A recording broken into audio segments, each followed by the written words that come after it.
భద్రాద్రి కొత్తగూడెం పౌరులందరికీ నా నమస్కారం. ఈరోజు 10 సెప్టెంబర్. ఇప్పుడు 10:30 టైం అవుతుంది. ఇప్పుడున్న సమాచారం ప్రకారంగా గోదావరి భద్రాచలంలో లెవెల్ చూస్తే 45 ఫీట్ దాకా ఉంది. 43 ఫీట్ మన ఫస్ట్ వార్నింగ్ లెవెల్ కాబట్టి ఆల్రెడీ అది దాటింది. సో, అందరూ గోదావరి పరివాహక ప్రాంతంలో ఉన్న జనాలకి నా విజ్ఞప్తి, మీరు దయచేసి బయట వెళ్ళడం, పొలాల్లో వెళ్ళడం, వాగు దగ్గరికి వెళ్ళడం అట్లాంటివి ఎటువంటి ప్రయత్నాలు చేయకూడదు. వాగులు కూడా చాలా పొంగి ప్రవహిస్తున్నారు. సో, తాలిపేరు నుంచి కూడా 1,00,000 కంటే ఎక్కువ క్యూసెక్స్ ఫ్లో వస్తూ ఉంది.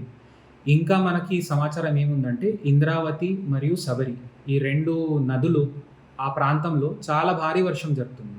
సో, దానివల్ల ఇప్పటికే మన లెవెల్ 45 ఫీట్ ఉంది. ఇంకా పెరిగే అవకాశం ఉంది కాబట్టి రాత్రి వరకు మనకి లెవెల్ పెరుగుతూ పోతది. రేపు కూడా ఆ ప్రాంతంలో బే ఆఫ్ బెంగాల్ నుంచి ఏదైనా లో ప్రెషర్ పాయింట్ ఒడిశా, ఆంధ్ర వైపు పోతుందో దానివల్ల అక్కడ భారీ వర్షం ఎఫెక్ట్ మనకి రేపు కనపడుతుంది.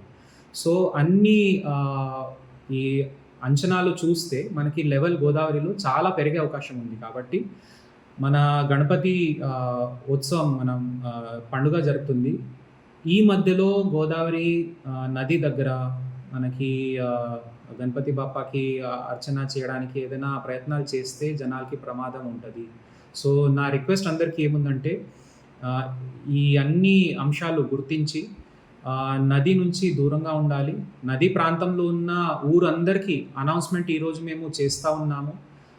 దయచేసి ఎవరు కూడా ప్రమాదకర సిచ్యువేషన్లో స్టక్ అవ్వద్దు అని నా అన్ని ప్రయత్నాలు మా యంత్రాంగం చేస్తుంది. మీరు కూడా అందరూ సహకరించాలని నా విజ్ఞప్తి. అసలైన తొలి వెలుగు. ఫాలో వాట్సాప్ @తొలి వెలుగు అఫీషియల్.